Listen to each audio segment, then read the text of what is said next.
We're down at the port of Barcelona, and today we're taking a ferry across to Mallorca. A statue of Christopher Columbus at the end of Barcelona's Las Ramblas points towards Spain's island of Mallorca. 3.5 hours on the ferry, and we arrive in one of Spain's island paradise destinations. Join us as we explore the island's beaches, mountains, gastronomy, and historic villages. Hope you enjoy coming along for the adventure.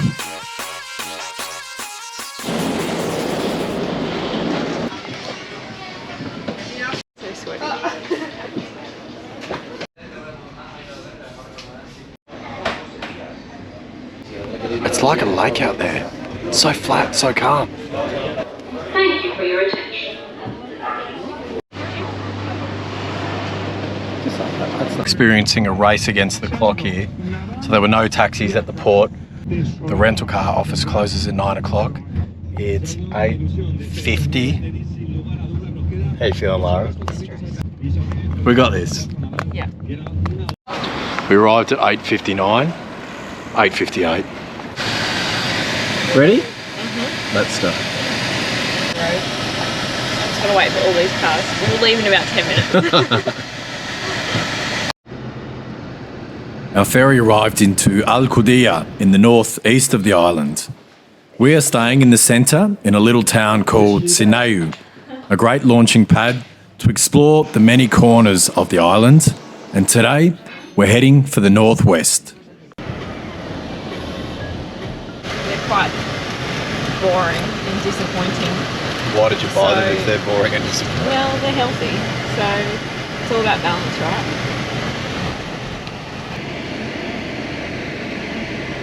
Doing some wildlife spotting. So we're winding up this hill. There's a few wild goats.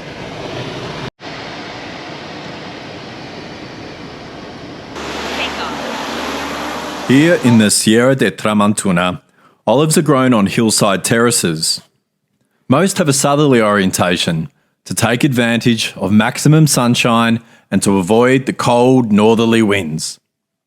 The island holds about 70,000 olive trees, and 90 producers make the famous Mallorcan bitter olive oil.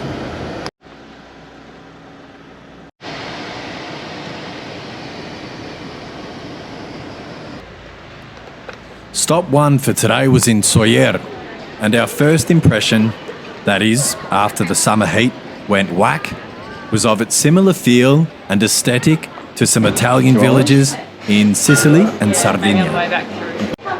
We are in a town called Sóller or Sóller, I don't know how to pronounce it, but we've come here to try the local Mallorquin pastry. It's called ensaimada.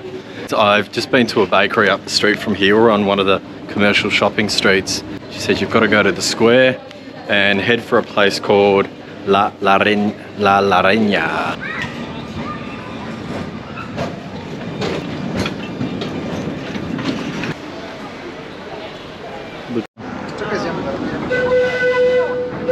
Panaderia that we were recommended is currently closed for the Spanish siesta. We're feeling very doughy ourselves, so we're just sitting here for a minute. We're going to wait till it opens at 5 o'clock.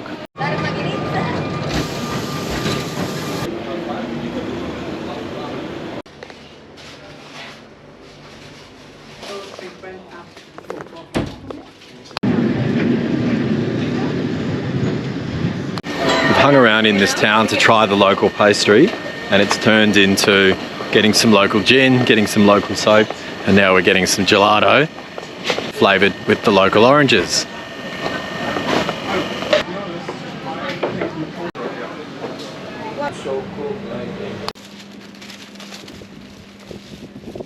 So this is the traditional one here, and this is one that's made with apricots. So I've got one little one of each to try.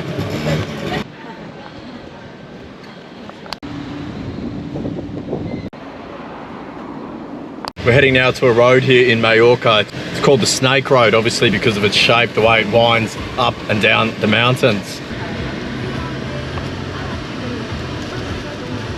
Tastes like a sweet bread roll. Out of 10? 3 out of 10. Looks like a smiley face. an apricot one. I'd rate it 6 out of 10. Sa Calobra, I think. Aqueduct up on the hill. So this is a road that goes for about 7 miles, 12 kilometers from this junction that we've just been to all the way down to the coast. And it was built during the time of Spain's Second Republic. So we're going back to the 1930s. And it was built so that there are no tunnels. So we're going to be able to see everything along the way. It's a really popular day trip in Mallorca, but we're doing it a little bit later on the afternoon, kind of strategically, so hoping that there are fewer vehicles on the road. We've been on it for 30 seconds. We've already seen 8 vehicles. So maybe not.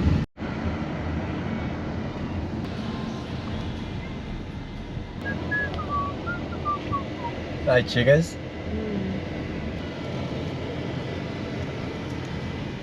There's a lot of feeling. Very nervous. But it's so beautiful.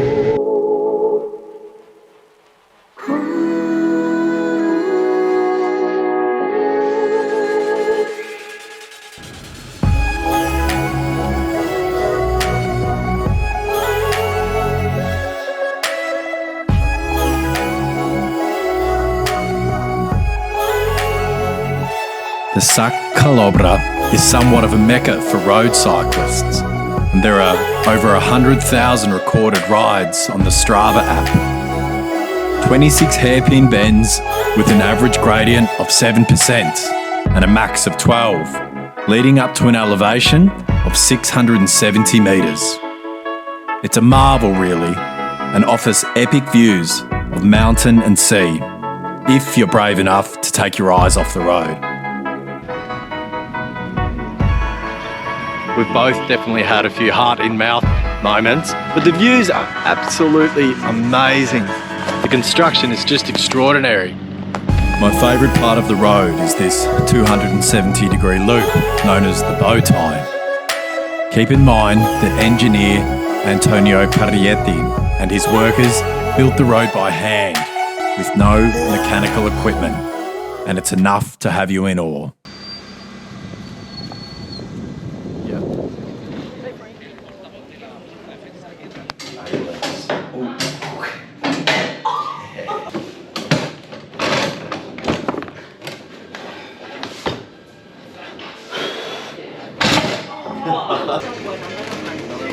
One day you're pulling over for a glimpse at a wild goat, and the next they're pushing in front of you at cafes. First stop today is the Mirador del Colomer.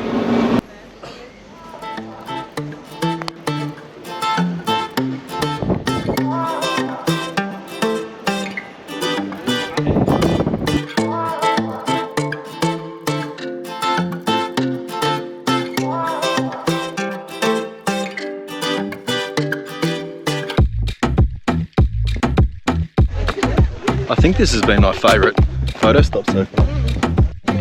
Today is another day of sunshine and sea as we head to Mallorca's most northerly point, the Cap de Formentar. You can drive so far before you transfer to a local bus to reach the lighthouse. We have the same Italian engineer to thank for the access to this lighthouse, a place the locals call the Meeting of the Winds.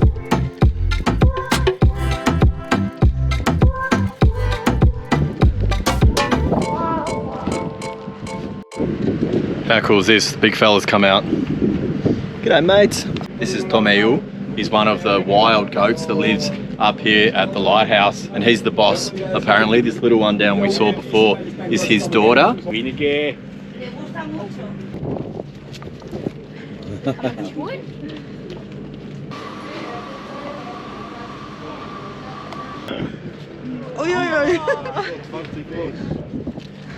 Thank you.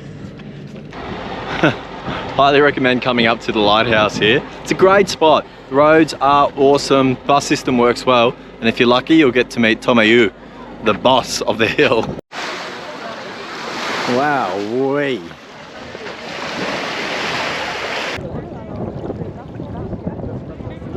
having our first beach experience in Mallorca. We've just been up to the lighthouse here at the Cape. So we've popped into the beach to cool off a little bit. The water's so clear and lovely.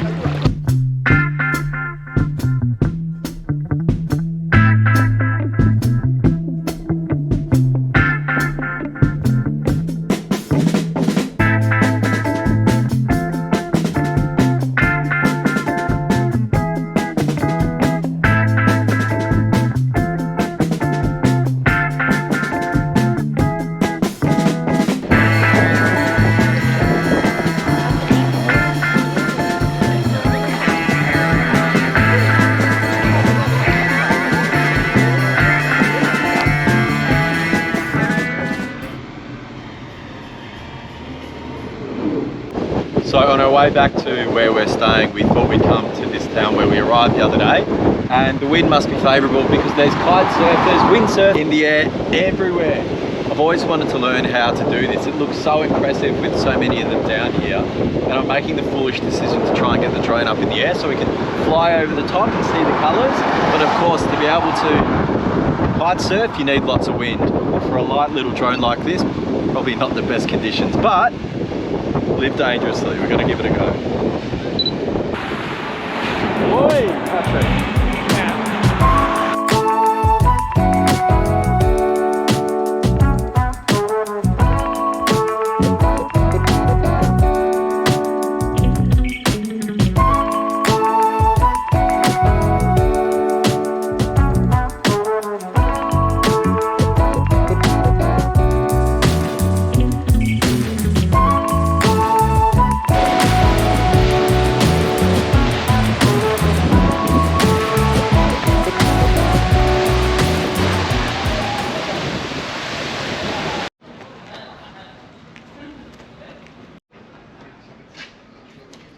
We ended up spending the evening walking the old town streets of Alcudia and ate in a great restaurant. Lara had the John Dory and I had the grilled rabbit, which I loved.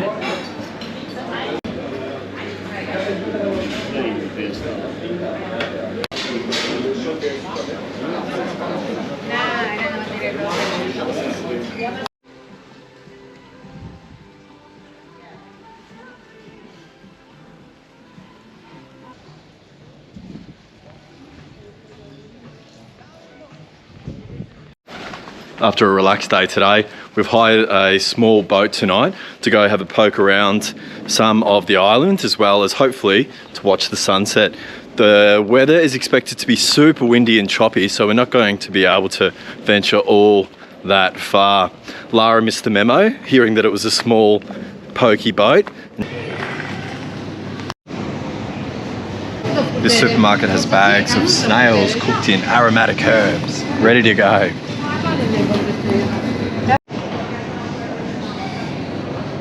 More of the ensaimada. This is the first time in the supermarket I've seen the sobrasada.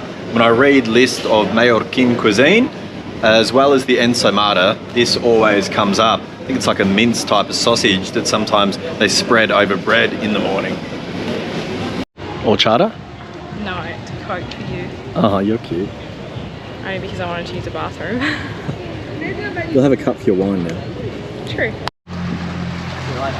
Jesus.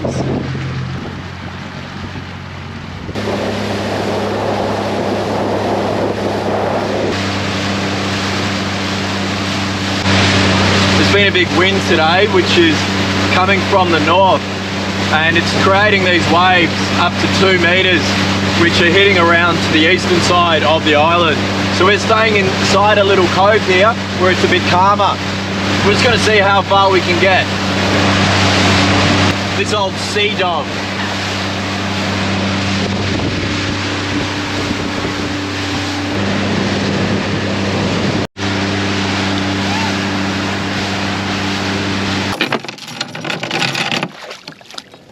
Well done.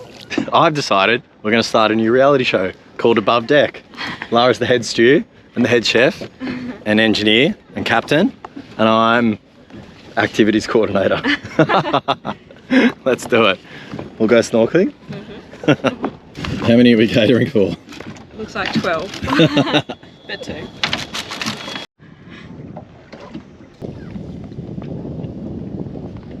Cheers. Do you want to give us a tour of the menu, Laura? So we've got some cured meats and salmon, cheeses, biscuits, olives, anchovies, and some desserts in that corner. Delicious. These triangular desserts are called doblecats, and it means folded, I think, in Catalan. And so one of them's folded with an apple puree and the other one's chocolate. Which one are you gonna have? Apple. Oof.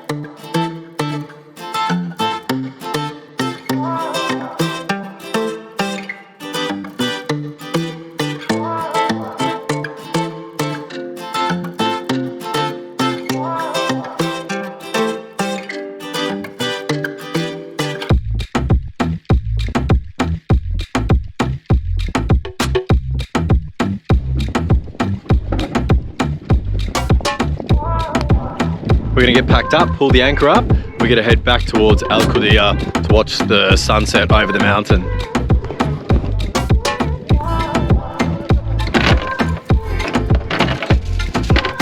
You're good to go.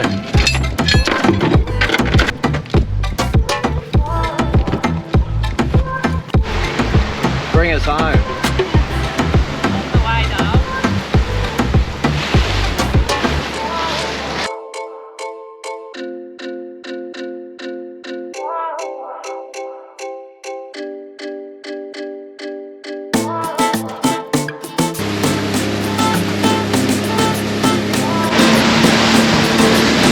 Crazy driver.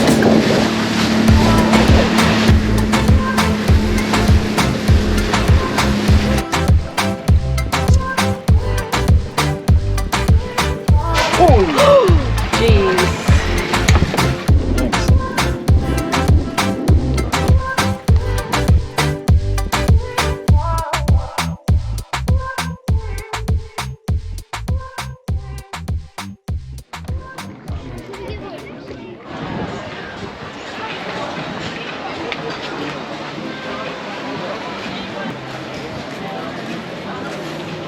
The plan today is we're going to go for a scuba dive in the southwest of the island. We're here in Magaluf. We're seeing all the British pubs and restaurants, but the water looks amazing. The most glamorous move a woman can do.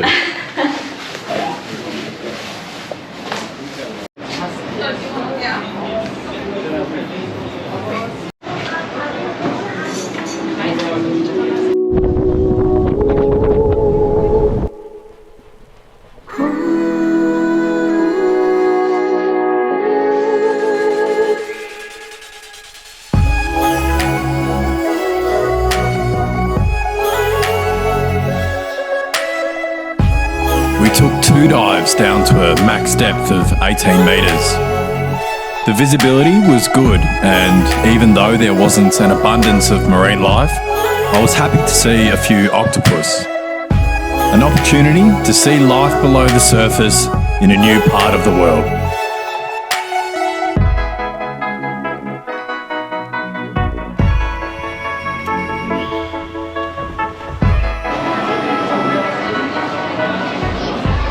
Too good.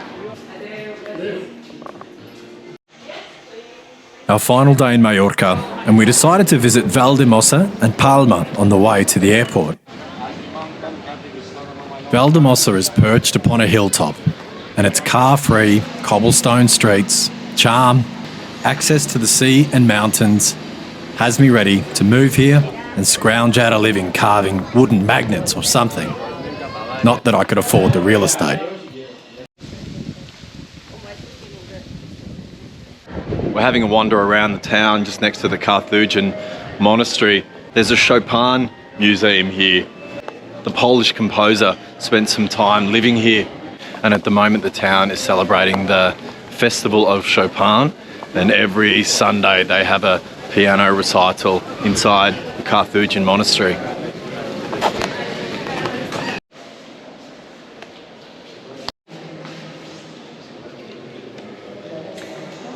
We came to Valdemossa just because it was listed as one of the pretty villages on the island of Mallorca, but it's exceeded our, well, at least my expectations.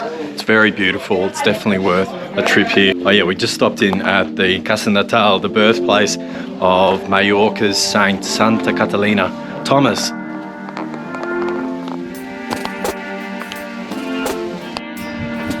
If you're coming to Mallorca, we would definitely recommend coming to Valldemossa. It's photogenic. It's right in the Sierra de Tramontana, the mountains, so you can launch off on various hikes from here. The buildings are unique. It feels very Italian to us, and it looks like there's really nice cafes throughout too, and colourful flowers everywhere.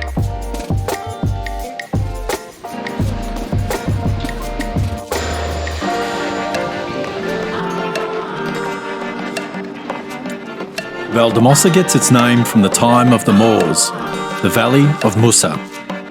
Town is surrounded by hiking tracks to work off the gelato, olive terraces and small farms producing local fare. And less than 30 minutes away is Palma, the largest city and capital of the Balearic Islands and home to its incredible Gothic cathedral.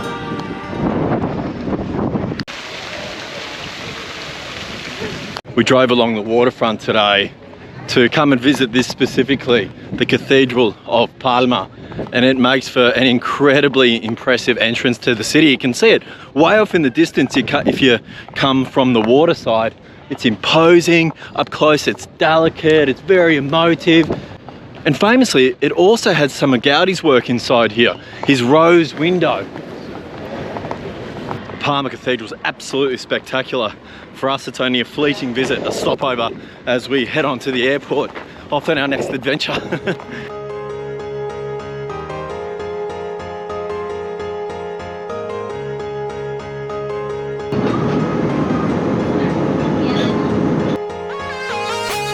Thanks for joining on our Mallorcan road trip. If you enjoyed the video, we'd love if you would subscribe to support the channel and stay up to date with future adventures. Up next, our journey continues to Romania. We'll see you there.